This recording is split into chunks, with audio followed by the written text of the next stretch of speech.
नमस्कार मंडळी, चला तर तुम्हाला थंबनेलवरून तर लक्षात आलेलंच आहे. तर आज आपण बिसलरीच्या बाटलीपासून लोणी कसं काढणार आहोत. आहे ना इंटरेस्टिंग? त्यामुळे व्हिडिओ शेवटपर्यंत बघा आणि व्हिडिओ जरी आवडला तर व्हिडिओला एक लाईक आणि आपल्या चॅनलला नक्की सबस्क्राईब करा, म्हणजे अशाच हॅकिक रेसिपी तुम्हाला पाहता येतील.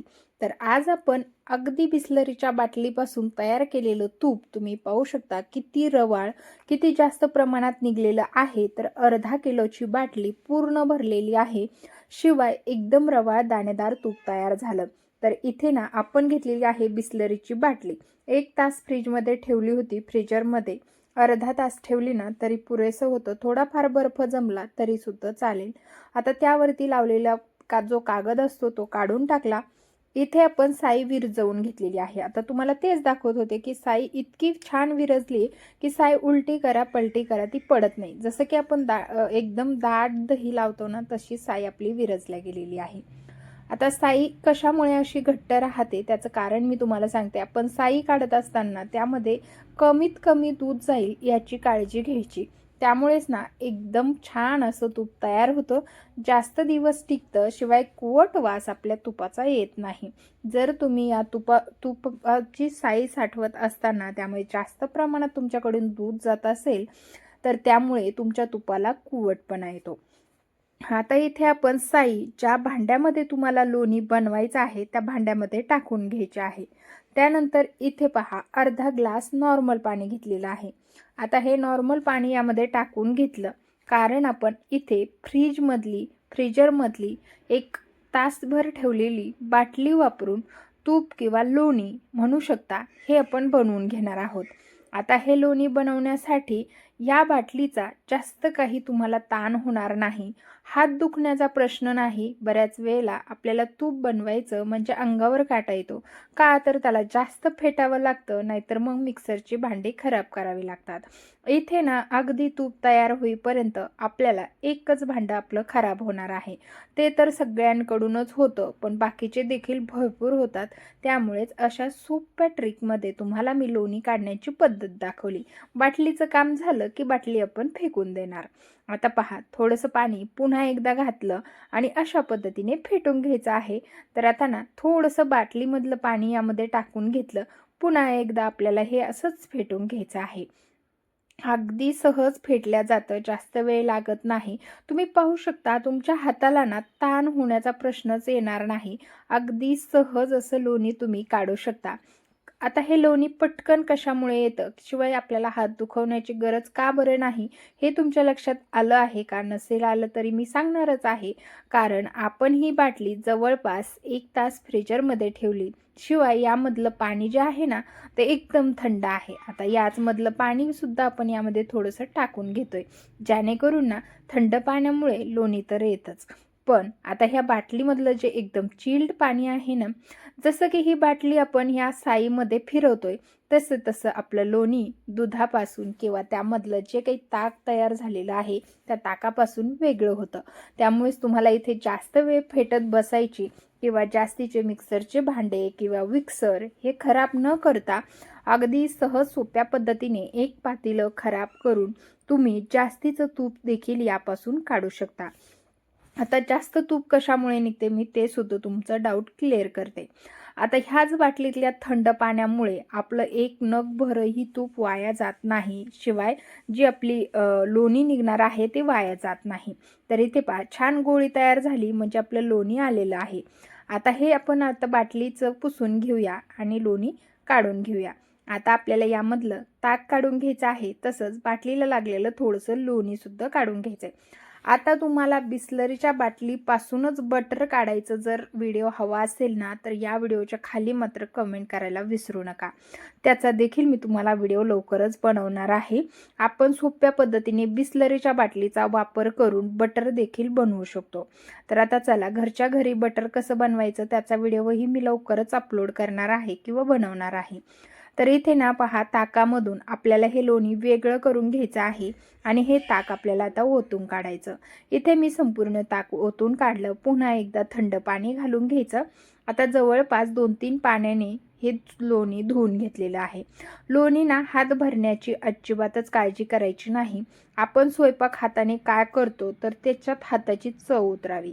तसंच लोणी देखील आहे. लोण्याला तुम्ही हाताने व्यवस्थित धुवून घेतलं, छान कुस्करवून धुवून घेतलं म्हणजे त्यामधलं पूर्णपणे ताक निघतं आणि त्यामुळेच आपलं हे तूप एकदम छान खमंग तयार होतं. आता पूर्ण साई धुवून झाली, 4 पाण्याने धुवून घेतली. त्यानंतर गॅसवरती ठेवून दिली. पाण्याचा एक थेंबही आपल्याला या लोण्यामध्ये ठेवायचा नाही. त्यानंतर आता आपल्याला हे लोणी कढवून घ्यायचं आहे. तर लोणी तुम्ही पाहू शकता किती मस्त आलेलं आहे आणि कुणी विश्वास ठेवणार नाही की फक्त बिसलरीची बाटली जी की आपण फेकून देणार आहोत आणि इथे आपण सुरुवातीला हा छोटासा झाऱ्या, जी आपली विरजवलेली साई आहे ती ह्या बगुल्यामध्ये किंवा पातेल्यामध्ये टाकताना वापर केलेला. या व्यतिरिक्त तुमचं कुठलंही भांडं इथे खराब झालेलं नाही आहे की नाही. हॅकिक आणि युनिक अशी ट्रिक. तर तुम्हाला ही ट्रिक आवडली असल्यास ना कमेंटमध्ये नक्की लिहून कळवा.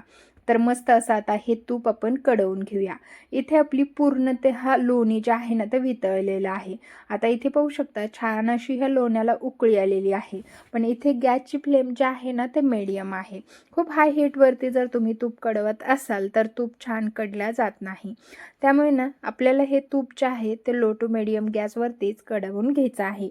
पूर्णतः लोणी मेल्ट झाल्याच्या नंतर लो टू मीडियम गॅसवरती जर तुम्ही लोणी कढवलं तर जास्तीचं निघतं, शिवाय ते छान असं रवाळ दाणेदार तयार होतं.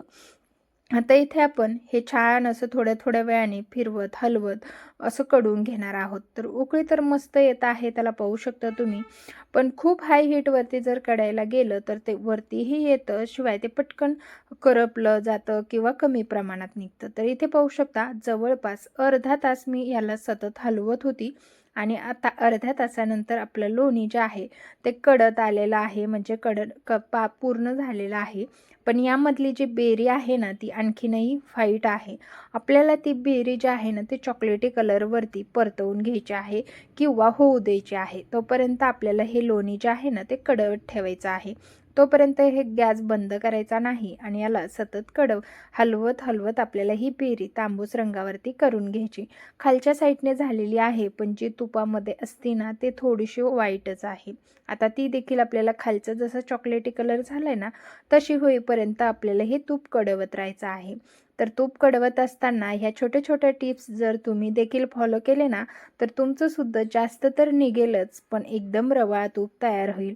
तर त्यामुळेच तुम्ही सुद्धा ह्या बिसलरीच्या बाटलीचा वापर करून अशा पद्धतीने झटपट, उन्हाळा स्पेशल म्हटलं ना तरी सुद्धा चालेल, पूर्ण उन्हाळाभर तुम्ही या बाटलीने लोणी काढू शकता. कारण उन्हाळ्यामध्ये लोणी काढायचं म्हणजे खरंच खूप कष्टाचं काम राहतं. बोलता बोलता इकडे छान असं लोणी कढल्या गेलेलं आहे. गॅस बंद केला.